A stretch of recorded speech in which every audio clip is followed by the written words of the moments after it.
So hello everyone, जैसा कि आप लोग वीडियो में देख पा रहे हो, ये हमारा लेक्चर थर्ड होने वाला है चैप्टर ग्रेविटेशन पे। इससे पहले हम लोग ऑलरेडी 2 लेक्चर कंप्लीट कर चुके हैं। मास एंड वेट तक हमारा ऑलरेडी फिनिश हो चुका है। इस वीडियो में हम शुरुआत करने वाले हैं थ्रस्ट एंड प्रेशर टॉपिक से। इससे पहले का जो भी आपका क्वेरी है, अगर देखना चाहते हो तो वीडियो के प्लेलिस्ट में, ये चैनल के प्लेलिस्ट में वीडियोज़ है, जाके वहाँ पर देखो। Now come to the topic thrust and pressure. Thrust and pressure, ठीक है सर। ये क्या लिख दिए सर? थ्रस्ट क्या है जी? क्लास 8 में आप लोग ऑलरेडी फोर्स एंड प्रेशर पढ़े हो। तो थ्रस्ट कुछ नहीं है सर, फोर्स है।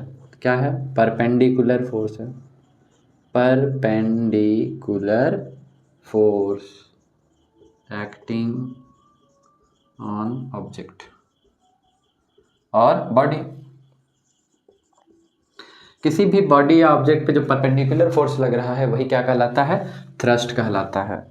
तो सर प्रेशर क्या है? प्रेशर क्या है? उस फोर्स के चलते यूनिट एरिया पे जो इम्पैक्ट क्रिएट हो रहा है वही क्या कहलाता है? प्रेशर कहलाता है। क्या कहलाता है? प्रेशर। तो प्रेशर को हम लोग कैसे लिखते हैं?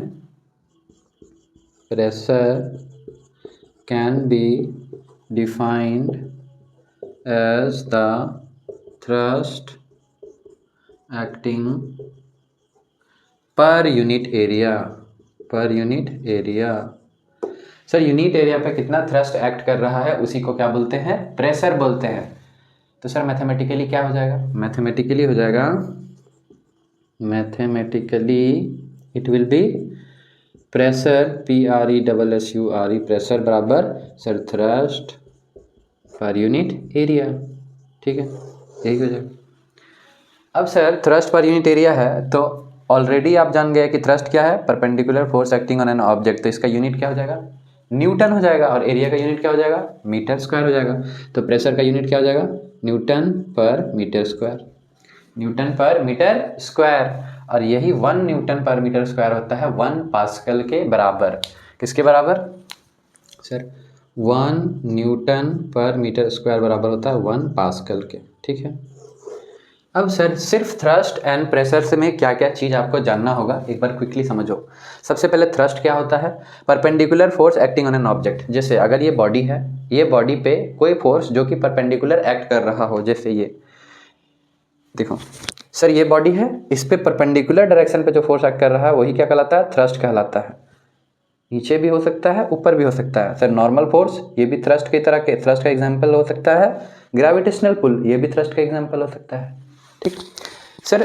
प्रेशर क्या है? तो pressure can be defined as a thrust acting per unit area. Unit area पे कितना थ्रस्ट एक्ट कर रहा है उसी को बोलते हैं प्रेशर। मैथमेटिकली क्या है sir? Thrust per unit area. अब इसको और इसके बारे में और क्या जानना है? इसका एसआई यूनिट। तो सर एसआई यूनिट होता है पास्कल। एसआई यूनिट होता है पास्कल, PA। अब सर 1 पास्कल बराबर कितना हो जाएगा? तो देखो थ्रस्ट पर यूनिट एरिया है ना, तो थ्रस्ट का सर न्यूटन, एरिया का मीटर स्क्वायर। तो 1 पास्कल बराबर हो जाएगा 1 न्यूटन पर मीटर स्क्वायर। ठीक है सर। इसमें और क्या जानना है सर? इसमें और अगर कभी पूछ सकता है तो यूनिट प्रेशर को डिफाइन करने के लिए बोल सकता है, या फिर यूनिट 1 पास्कल को डिफाइन करने के लिए बोल सकता है। क्या? Define 1 pascal. अगर 1 पास्कल को डिफाइन करने के लिए बोलेगा तो कुछ नहीं करना है, पास्कल का वैल्यू 1 करना है ना। तो सर प्रेशर का वैल्यू 1 कर देंगे। देखो प्रेशर बराबर F/A। अब सर जैसे ही P मेरा 1 है तो हमको 1 लाने के लिए क्या करना होगा? फोर्स को भी 1 करना होगा और एरिया को भी 1 करना होगा। तो इसका डेफिनेशन क्या बन जाएगा?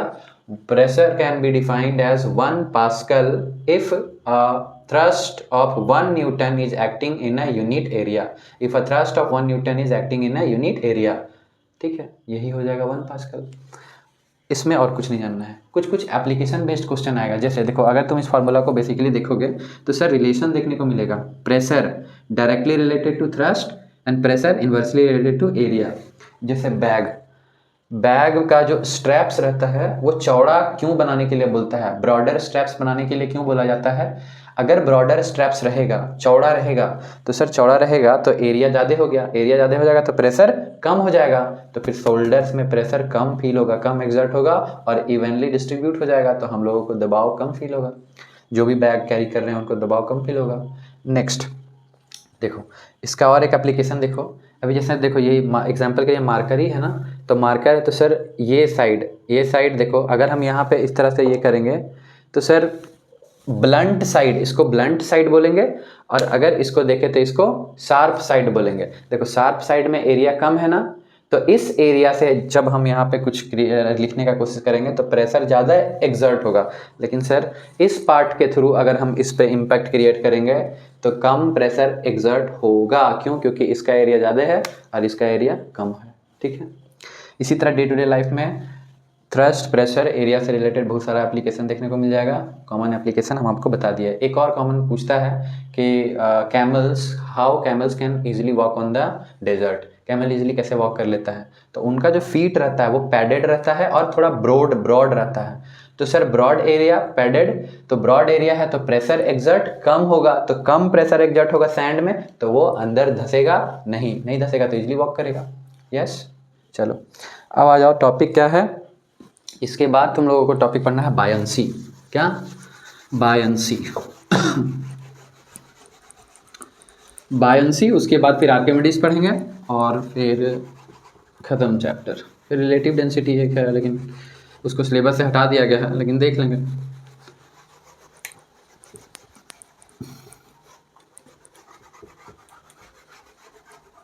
देखो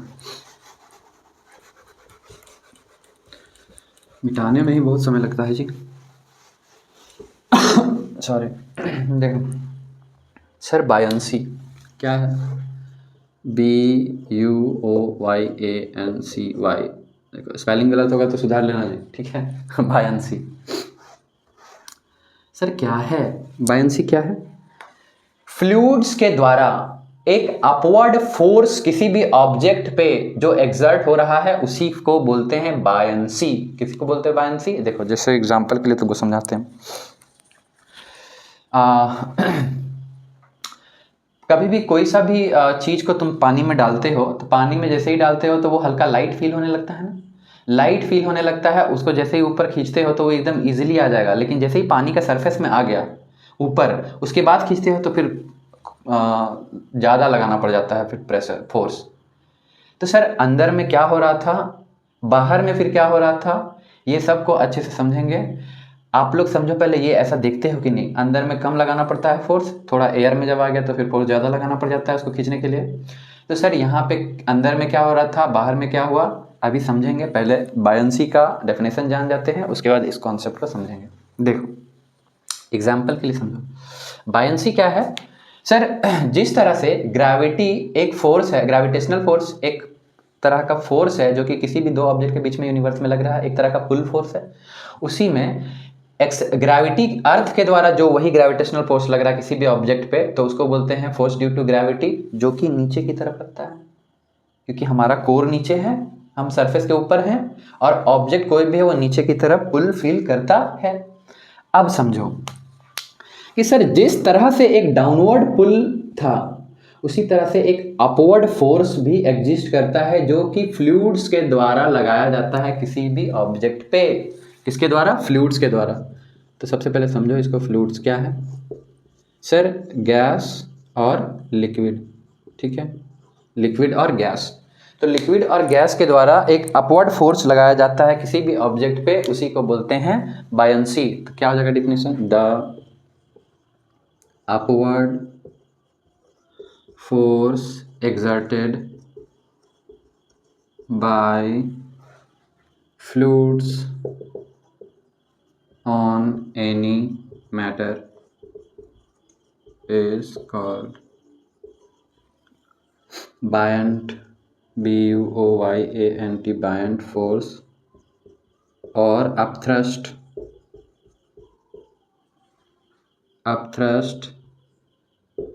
this phenomena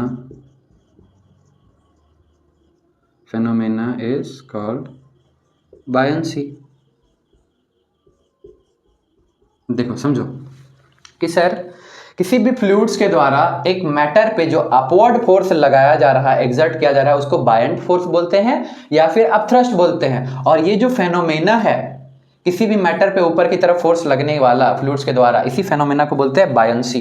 ठीक है, फेनोमेना बायंसी हो गया, और अपवर्ड फोर्स बायंट फोर्स या फिर अपथ्रस्ट हो गया।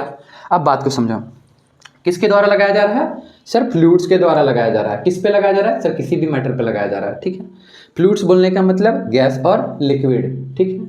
अब सर जो हम बोल रहे थे कि सर एक वेल है, कुआं है जिस पे पानी भर रहे हैं। अभी देखो कुआं है, कुआं में पानी भरने के लिए बाल्टी डाले। अब सर जैसे ही बाल्टी अंदर गया तो अब क्या उसमें लगने लगा, लिक्विड के द्वारा, पानी के द्वारा उस बाल्टी पे ऊपर की तरफ फोर्स लग रहा है, बायंट फोर्स। और जैसे ही हम खींच रहे हैं उसको तो फिर वो फोर्स भी ऊपर और हम खींच भी रहे हैं ऊपर, तो हमको नेट फील कम हो रहा है, हमको लाइट फील हो रहा है वो बाल्टी, पानी से भरा हुआ बाल्टी।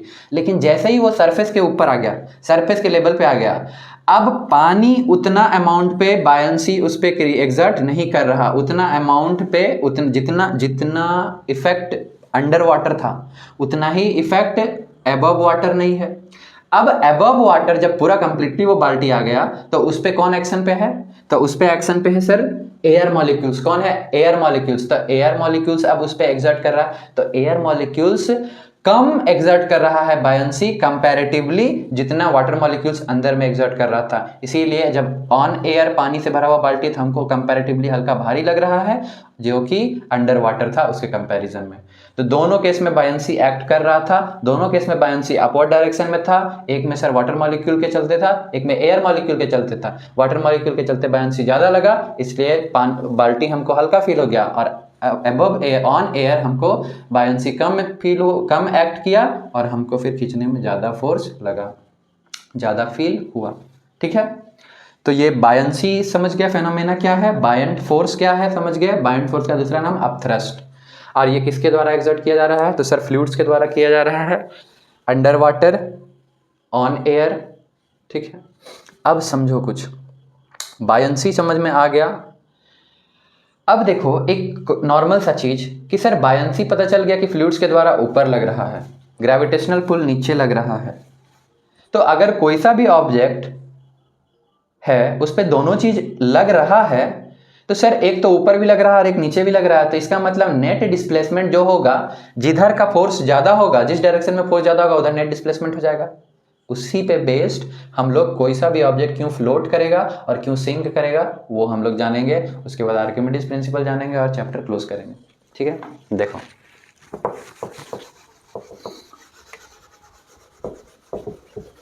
समझो क्या है तुम्हारा टॉपिक इसके बाद, सर क्यों कोई ऑब्जेक्ट फ्लोट करता है और क्यों कोई ऑब्जेक्ट सिंक करता है, ठीक है। अभी जैसे कोई सा भी ऑब्जेक्ट क्यों फ्लोट करेगा और क्यों सिंक करेगा, इसके पीछे का आंसर अगर डेंसिटी से रिलेट करके दिया जाए तो आपको बखूबी आता है कि नहीं, डेंसिटी से रिलेट करके आपको बखूबी आता है। चलो ठीक है, मान लो कि ये इंटरफेस है, यहाँ वाटर है, एयर एक यहाँ पे रखा हुआ है, यहाँ पे आया, ठीक है, एक ऑब्जेक्ट आया, ठीक है, ऑब्जेक्ट आया। अब जैसे ही ऑब्जेक्ट है यहाँ पे, मान लो पानी में कुछ चीज हम फेंके। अब सर एक तो हमको पता है कि ये डूबेगा या नहीं डूबेगा, डेंसिटी पे डिपेंड करता है। अगर सब्सटेंस का डेंसिटी ज़्यादा है वाटर का डेंसिटी से तो डूब जाएगा, sink if substance density is greater than water density. अब सर दूसरा, सिंक तो कर जाएगा हम समझ गए, लेकिन सर हमको इसके रिस्पेक्ट में मत बताइए, हमको अभी बायंसी से रिलेट करके बताइए। अभी बायंसी आप पढ़ाए ना, अभी देखो इस पे क्या लगेगा, नीचे की तरफ इस ऑब्जेक्ट पे क्या लग रहा है, mg ग्रेविटेशनल पुल, ठीक है। ऊपर क्या लग रहा है, बायंट फोर्स, ठीक है। तो अगर इफ देखो बायंट फोर्स ऊपर और ग्रेविटेशनल पुल नीचे, तो ये ऑब्जेक्ट डूब जाएगा कब, जब ग्रेविटेशनल पुल ज्यादा होगा और बायंट फोर्स कम होगा। और नहीं डूबेगा कब, जब बायंट फोर्स ज्यादा होगा और ग्रेविटेशनल पुल कम हो जाएगा। तो if buoyant BUOYANT force greater gravitational pull object will not sink, तो ऑब्जेक्ट विल फ्लोट हो जाएगा। समझो, एक सर यूनिवर्सल आंसर जो आप लोग जानते हो कि सब्सटेंस का डेंसिटी अगर वाटर का डेंसिटी से ज़्यादा रहेगा तो वो डूब जाएगा। अब यहाँ वाटर को मोर प्रिसाइजली हम क्या लिख सकते हैं, फ्लूइड। ठीक है, अब अगर बायन फोर्स से रिलेट करना रहे तो बायन फोर्स का अगर ग्रेटर रहे ग्रेविटेशनल पुल से मैग्नीट्यूड वाइज, तो सर ऑब्जेक्ट क्या हो जाएगा, फ्लोट कर जाएगा। तो यही बायंसी से रिलेटेड फ्लोट और सिंक का कॉन्सेप्ट है। अब समझो कि सर बायंट फोर्स ऐसा है और डेंसिटी ऐसा है, तो अगर हम एक क्वालिटेटिव एक अप्रोच लेके अगर हम रिलेट करना चाहे बायंट फोर्स को और डेंसिटी से, तो फिर क्या रिलेशन निकाल पाएंगे, देखते हैं डूबने वाला। ठीक है सर, अगर ये डूब रहा है मतलब बायंट फोर्स क्या है, कम है ना। अगर ये डूब रहा है मतलब बायंट फोर्स कम है।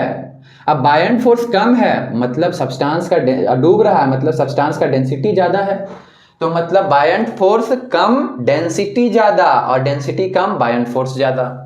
तो बायंसी डेंसिटी से कैसा रिलेशन शेयर कर रहा है, इनवर्सली रिलेशन शेयर कर रहा है। बायंसी डेंसिटी से इनवर्सली रिलेशन शेयर कर रहा है, समझे। अब डेंसिटी बराबर क्या होता है सर, मास पर यूनिट वॉल्यूम। देखो समझो, डेंसिटी बराबर मास पर यूनिट वॉल्यूम। देखो बायंसी डेंसिटी से इनवर्सली रिलेशन है और डेंसिटी वॉल्यूम से इनवर्सली रिलेशन है। इसका मतलब बायंसी वॉल्यूम से डायरेक्ट रिलेशन करेगा। वॉल्यूम ज्यादा बायंसी ज्यादा, वॉल्यूम कम बायंसी कम, बायंसी कम वॉल्यूम कम, वॉल्यूम ज्यादा बायंसी ज्यादा। देखो कंपैरिजन सही से समझ पा रहे हो हम क्या कह रहे हैं, अगर नहीं पा रहे हो तो थोड़ा सा दिमाग लगाओ, समझाते हैं। देखो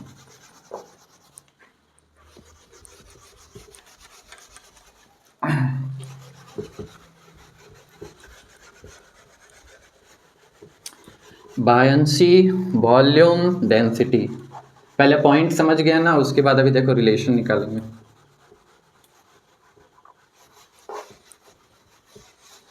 देखो सर मान लो कि कोई ऑब्जेक्ट फ्लोट कर रहा था, फ्लोट कर रहा मतलब सिंक कर रहा, डूब गया, इसका मतलब उसका डेंसिटी ज़्यादा होगा। ठीक है, मोर डेंसिटी, तो मोर डेंसिटी वाला डूबा। अगर हम रिलेट करें बायंसी से रिलेटेड, तो सर जो डूब रहा है मतलब बायंसी लेस है, बायंसी लेस है, तो मोर डेंसिटी और बायंसी लेस, तो इसका मतलब डेंसिटी और बायंसी का कैसा रिलेशन हो गया, इनवर्स रिलेशन। मोर डेंसिटी लेस बायंसी। ठीक है, अब समझो मोर density less volume.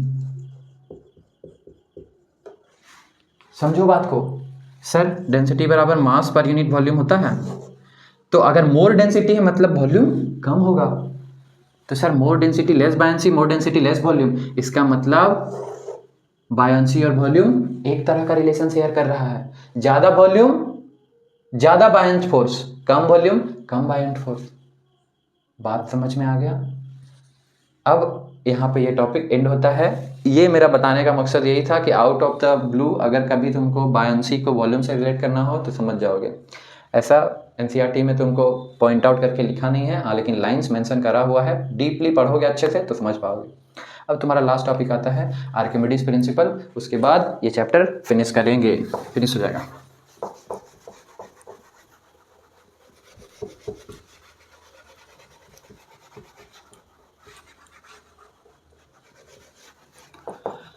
Archimedes principal क्या बोलता है कि अगर कोई बॉडी है जिसको कि किसी भी फ्लूइड पे इमर्स करेंगे तो वो उतना ही फोर्स एक्सपीरियंस करेगा, अपथ्रस्ट एक्सपीरियंस करेगा जितना वो वॉल्यूम वाटर को डिस्प्लेस करेगा। देखो क्या है, when a body is fully और partially immersed on any fluid it experiences a upthrust force which is equal to the weight of fluid it displaces. Sorry, तो कोई भी बॉडी जब फुल्ली या पार्शियली किसी भी लिक्विड पे इमर्स्ड है तो वो उतना ही अपथ्रस्ट एक्सपीरियंस करेगा जितना वो वेट फ्लूइड का होगा जिसको वो डिस्प्लेस करा होगा। ठीक है, तो यही है तुम्हारा आर्किमिडीज प्रिंसिपल। अब सर इसका एप्लीकेशन कहाँ कहाँ है, तो इसका एप्लीकेशन है तुम्हारा लैक्टोमीटर में, जहाँ पे मिल्क का प्योरिटी चेक होता है।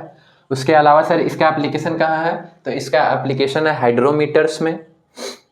उसके अलावा सर इस टॉपिक में और क्या चीज़ हमको जानना है, तो इस टॉपिक में आपको और कुछ नहीं जानना है, एक आपका बच जाता है रिलेटिव डेंसिटी। क्या बचता है, रिलेटिव डेंसिटी। देखो रिलेटिव डेंसिटी, तो रिलेटिव डेंसिटी कुछ नहीं है जी।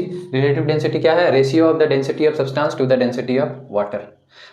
वाटर के डेंसिटी के साथ किसी और सब्सटेंस का डेंसिटी का कंपैरिजन ही कहलाता है रिलेटिव डेंसिटी। रिलेटिव डेंसिटी को समझ सकते हो कैसे, रिलेटिव मोशन जैसे समझते हो, ठीक है। दो मूविंग ऑब्जेक्ट के बीच में अगर एक का मोशन दूसरे के रिस्पेक्ट में निकालते हो, उसी तरह एक का डेंसिटी दूसरे के रिस्पेक्ट में निकालते हैं, वही रिलेटिव डेंसिटी है। तो रिलेटिव डेंसिटी क्या है sir, it is a comparison of density of substance with respect to the water.